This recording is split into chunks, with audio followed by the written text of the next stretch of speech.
quaresma dele.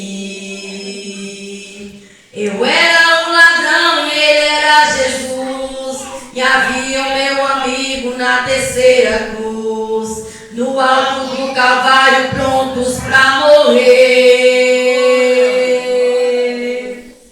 Eu vi algo diferente no semblante dele, e vi que ali não era um lugar pra ele.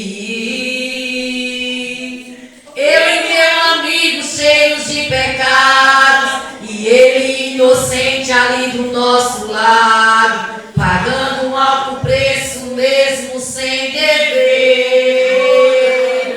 Então lembrei que quando eu estava por aí roubando, ele estava seus milagres operando, fazendo o sofrimento chegarem ao fim.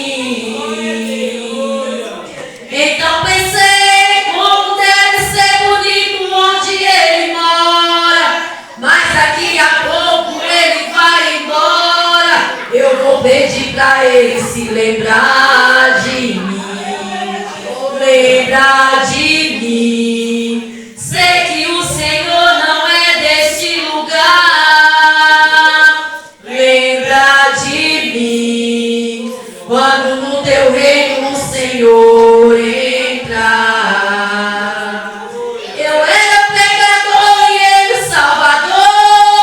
Eu era puro ódio e ele por amor. Eu tinha um inferno a me esperar, ele tinha um paraíso para me ofertar. Eu era pura treva e ele pura luz. Eu era um ladrão e ele era Jesus.